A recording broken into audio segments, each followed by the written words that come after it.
Hi, I'm Ryan Walker here at the Sax Pro Shop at MusicMedic. This is part 2 of our saxophone key fitting series, Counterboring a Post. First, let's talk about the areas that we would be counterboring a post. It would be this key right here, this G key on this tenor sax. Okay?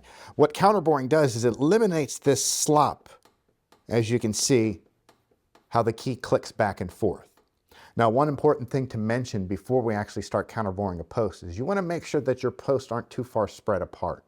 Okay? If they're too far spread apart and you counterbore, you could do some damage.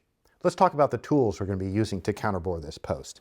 I'm going to be using MusicMedic's Counterbore Post set. You can see all the different diameters of cutters. So when we remove our pivot screw, I'm going to measure the head and I'm going to pick the cutter that is the same size. So let me go ahead and remove this key. So now that I've removed this pivot screw, I can use my calipers and get a correct measurement.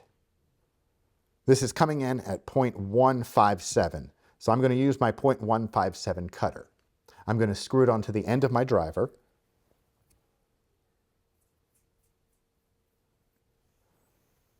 And now what I'm doing is I'm counterboring the inside of this post. What's going to happen is that's going to allow that tip of the pivot screw to actually stick out a little bit further. Hopefully it engages the key a little bit better and eliminates any play.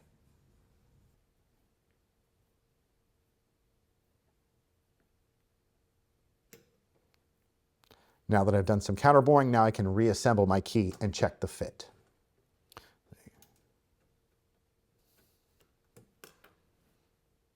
With the key all assembled, now I can check for any sideways or lateral play. Nope, this key is a lot tighter. Now I can check to see if my key has any friction in it. And we're looking pretty good there as well. If there is any friction in the key, stay tuned for part 3 where we go over how to ream a key.